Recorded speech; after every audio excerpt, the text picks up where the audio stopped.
sommaire de ce journal, les travaux se poursuivent au sein de certains états généraux, tandis que dans d'autres, ils sont bloqués.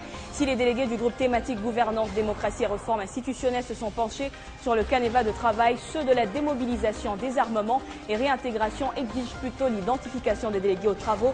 Tochumani Kisombe est l'invité de ce soir. Et à la question de savoir si la cohésion nationale s'obtiendrait par la tenue des concertations nationales, nos reporters ont recueilli plusieurs réactions des délégués aux travaux, à suivre donc dans ce journal.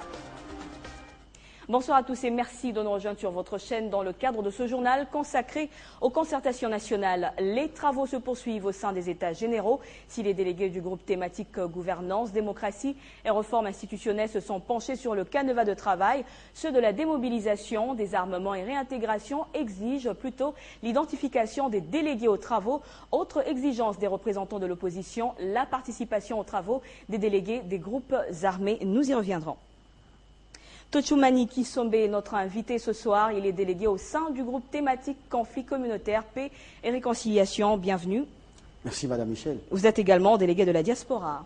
Oui, tout à fait, indeed. Voilà, alors deuxième jour des travaux dans votre groupe thématique, particulièrement sur quoi est-ce que vous vous êtes penché? Alors Madame, cet après-midi, je commencerai par le début de la journée. Nous nous sommes penchés au type des conflits communautaires. Nous avons essayé de recenser toutes sortes de types des conflits qui peuvent exister dans notre communauté. Et voilà, c'est ça à quoi nous sommes attelés aujourd'hui. Il faut penser qu'une salle de plus de 100 personnes, plus ou moins 100, comme je disais, nous avons passé au peigne fin toutes sortes de conflits.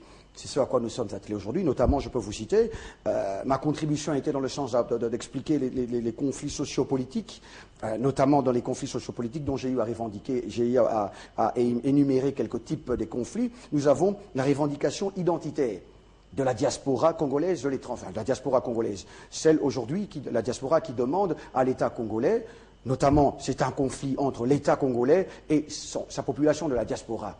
La diaspora demande à l'État congolais de pouvoir aujourd'hui parler, revoir sur le fait que les Congolais de l'étranger, pour des raisons ou d'autres, qui ont eu à avoir la nationalité étrangère, pour des raisons d'intégration ou sociale, se sentent aujourd'hui à l'écart de toute disposition de pouvoir se joindre en politique, par exemple. Alors, vous avez ciblé les différents conflits. Est-ce que vous avez, sûrement que vous avez proposé des solutions? Oui, madame, non. C'est-à-dire que nous allons, étape par étape, nous avons un canevas de travail. Aujourd'hui, nous avons recensé les types des conflits et exactement demain, nous allons nous atteler aux causes. Et ainsi, nous continuerons jusqu'à ce que nous établirons un cahier des charges complet à soumettre à qui de droit. Et justement, comment se déroulent les travaux au niveau de votre état général? Au niveau de notre état général, les travaux se déroulent parfaitement bien. Nous avons un seul rythme de travail et puis un consigne courtoisie, respect mutuel et voilà. Donc nous nous attelons à ça. Chacun se dit, nous nous disons les vérités d'une manière tout à fait courtoise et nous voulons à ce que tout soit dit pour que ces concertations, comme l'a voulu le chef de l'État, à qui la diaspora félicite d'ailleurs pour ses efforts de cohésion nationale, pour que nous arrivions sincèrement et concrètement au but pour la cohésion nationale. Justement, voilà, le but de ces concertations, mais j'aimerais quand même revenir sur une des exigences soulevées par les délégués du groupe thématique démobilisation, désarmement, réintégration. Ces derniers exigent la participation des représentants de tous les groupes armés opérant en RDC. Quel est votre point de vue à ce sujet? Oui, madame, mon point de vue est que je pense qu'en même temps que nous avons les assises de concertation nationale, nous avons aussi Kampala. La continuité des dialogues de Kampala. Donc je pense qu'il est souhaitable que nous gardons cette concertation à l'esprit de l'initiateur. Nous pouvons, nous, chercher les voies et moyens, les causes et les modalités de désarmement, parce que dans chaque groupe, n'oubliez pas qu'il y a des experts qui peuvent nous apporter de la matière, qui peuvent nous apporter leurs connaissances et de la documentation. Donc je pense qu'à mon avis, il n'est pas nécessaire.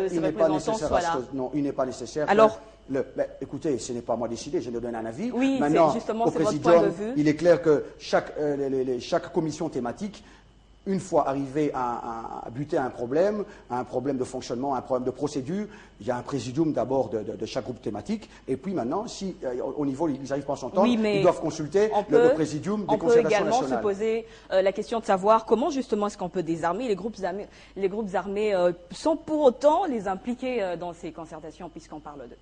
Oui, madame. Vous savez que dans ces concertations, nous avons déjà certains groupes armés désarmés dans le temps. Donc nous pouvons bénéficier de cette expérience. Humblement, je ne pense pas qu'il faudrait reconnaître ces gens en les invitant ici.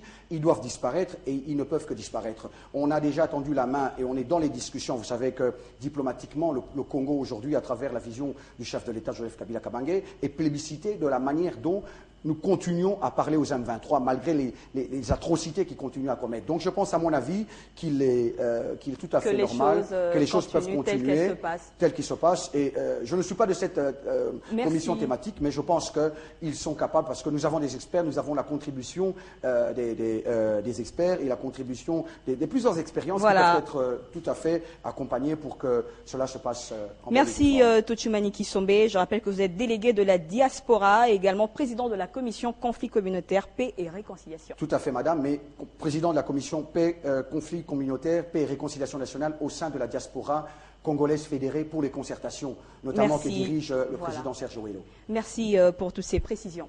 Merci, voilà, madame. tenir les concertations nationales en vue de la cohésion nationale, c'est l'ultime objectif poursuivi à travers ces assises. Nos reporters ont soulevé cette problématique sur un plateau d'émission consacré à ces assises justement, et à la question de savoir si la cohésion nationale s'obtiendrait par la tenue des concertations nationales. Voici ici une série d'argumentations variées des délégués aux travaux.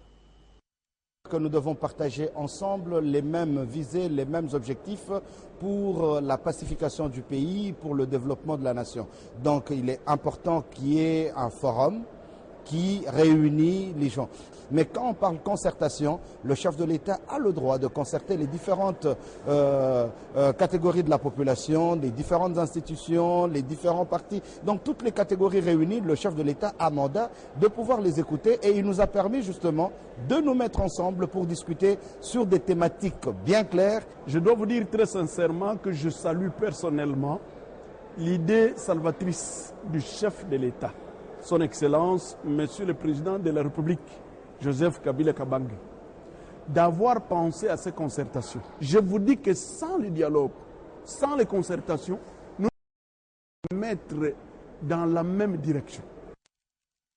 Voilà, c'est tout pour ce journal. Merci de votre fidélité. L'actualité continue sur votre chaîne.